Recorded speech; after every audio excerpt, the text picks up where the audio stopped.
রব্বিল আলামিন আসসালাতু ওয়াসসালামু আলা রাসূলিল আমিন ওয়া আলা আলিহি ওয়া আসহাবিহি আজমাইন।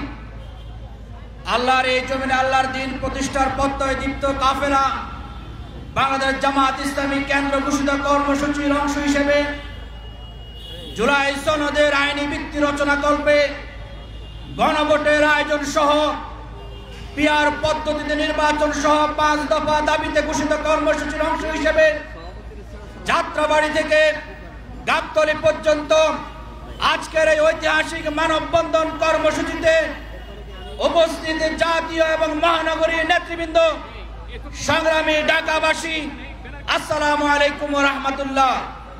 সংগ্রামী ঢাকাবাসী, আপনারা জানেন ছাত্র জনতার ঐতিহাসিক বিপ্লবের মাধ্যমে যে জুলাই অর্জিত হয়েছে, ছাত্র জনতার ত্যাগের বিনিময়ে যে নতুন বাংলাদেশ তৈরি হয়েছে, আমরা বিশ্বাস করেছিলাম এই নতুন বাংলাদেশে বিশেষ করে জুলাই সনদের আইনি ভিত্তি রচনার জন্য আমাদেরকে রাজপথে নামতে হবে না।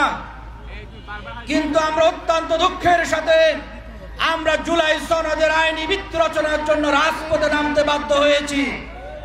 যে জুলাইয়ের রক্তের বিনিময়ে জগদ্দল পাথরের মতো চেপে থাকা ফ্যাসিবাদ তন্ত্র থেকে আমরা মুক্তি পেয়েছি, যে জুলাইয়ের মাধ্যমে এদেশের স্বৈর শাসক হাসিনা পলায়ন করেছে, যে জুলাইয়ের মাধ্যমে ওই কারাগারের শৃঙ্খলা ভেঙে জাতীয় নেতৃবৃন্দ মুক্তি পেয়েছে, সেই জুলাইয়ের আইনি ভিত্তি রচনা না হওয়া পর্যন্ত আমরা রাজপথ ছেড়ে দিতে পারি না।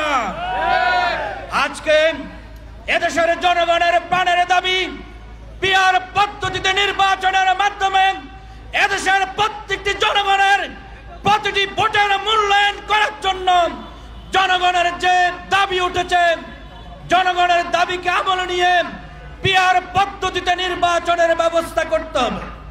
তার পাশাপাশি স্বৈরাচারের দোষর যারা ফ্যাসিবাদ তন্ত্র রাষ্ট্রের যেখানে যেখানে এখনো লুকিয়ে আছে, তাদেরকে চিহ্নিত করে গ্রেপ্তারের ব্যবস্থা করে তাদেরকে বিচারের মুখোমুখি করতে হবে।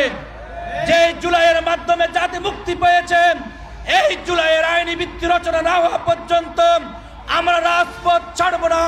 প্রয়োজনে আবারও রক্ত দেওয়ার জন্য রাজপথে নামবো, এই প্রত্যাশা ব্যক্ত করে আমার বক্তব্য শেষ করছি। বাংলাদেশ জিন্দাবাদ, বাংলাদেশ জামাত ইসলামী জিন্দাবাদ।